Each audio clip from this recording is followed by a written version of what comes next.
هاي يا حلوين، عاملين ايه؟ اتمنى تكونوا بخير دايما. النهارده هنكمل كلامنا عن ترندات ربيع 26، بس المره دي هيكون بشكل اذكى شويه ومخصص اكتر. يعني لو كان جسمك مليان شويه فمش كل ترند موجود هيبقى مناسب ليكي، بس الحقيقه ان المشكله مش في الترند نفسه، المشكله في انه ازاي احنا نلبسه. فخلينا ناخدهم مع بعض واحده واحده.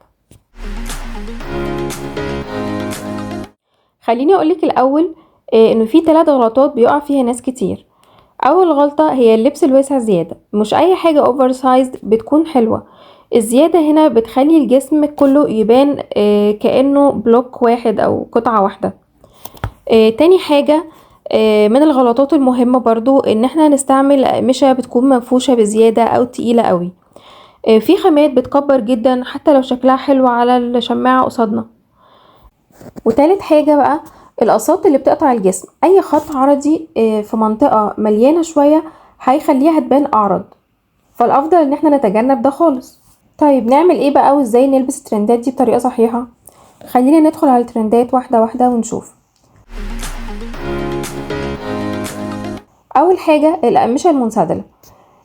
اختاري دايما أقمشة تكون ناعمة، بتنزل على الجسم بانسيابية، ما تكونش بتلزق ولا منفوشة. كل ما القماش يكون بينزل بشكل مستقيم بيدي طول وشكل اشيك. ومن الحاجات المهمة كمان هي تحديد الوسط، سواء كان فستان راب او بلوزة راب او حزام خفيف. دي من اهم الحاجات اللي بتعمل شيب حلو جدا، لانه بيخلق فرق بين الجزء اللي فوق والجزء اللي تحت وبيدي شكل ساعة رملية.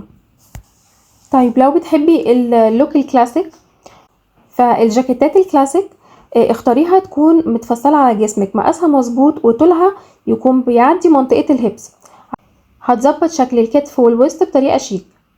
كمان من اسهل الحاجات اللي هتفرق معاكي وهي الجيبات الايلاين، بتدي واسع من تحت وبتخفي الجزء السفلي وبتدي حركة خفيفة.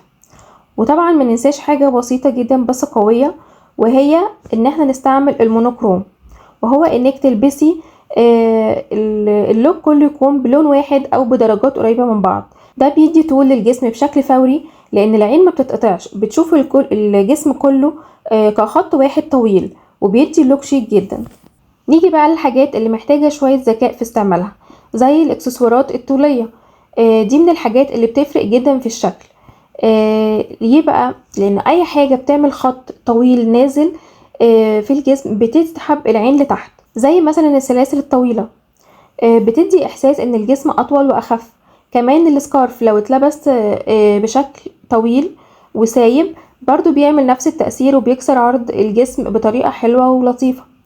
كمان ان احنا ممكن نستعمل اللايرنج او الطبقات المفتوحة، زي ان احنا نلبس كارديجان طويل مع او جاكيت مفتوح او شميز مفتوح ومعاه بيزك من تحته. ده برضو بيعمل خط طولي في الجسم وبيدي شكل انحف واطول. كمان الشنط الكروس بادي لما الحزام بيبقى طويل بيساعد برضو ان يعمل نفس الاحساس. فاي حاجة بتعمل خط طويل في الجسم بتدي طول وبتقلل الاحساس بالعرض. كمان عندنا ترندي السيزون ده الباستل.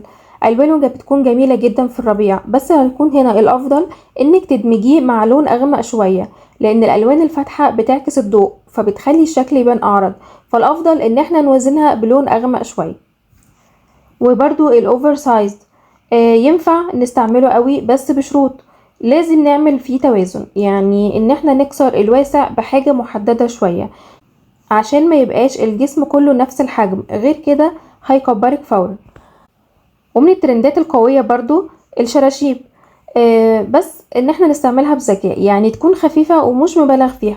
كمان مهم جدا نحطها في اماكن مش عريضة في الجسم، عشان ما تزودش الحجم بصريا بسبب الحركة والتفاصيل الكتير. فالشراشيب ترند حلو قوي، بس لازم نستعمله صح عشان يدي شكل شيك. وفي النهاية بقى الاكسسوارات الكبيرة، خليها تكون قطعة واحدة بس او طويلة علشان تدي فخامة، بس من غير ما تزحم اللوك، ويستحسن من البس الكبير قوي منها. وفي الاخر افتكري ان المقاس الصح اهم من اي ترند، والتوازن في اللبس هو سر الشياكة كلها.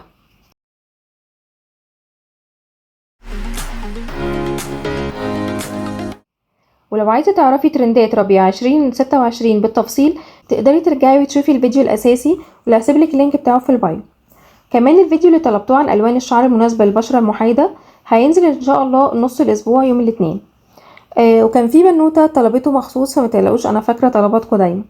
ما تنسوش اللايك والشير، وقولوا لي في الكومنتات ايه رايكم، ولو في اي حاجه محتاجين تعرفوها، ولو لسه ما اشتركتيش اشتركي علشان يوصلك كل جديد. وباي باي مبدعين، واشوفكم على خير ان شاء الله، ونكمل حكايتنا في الفيديو الجاي.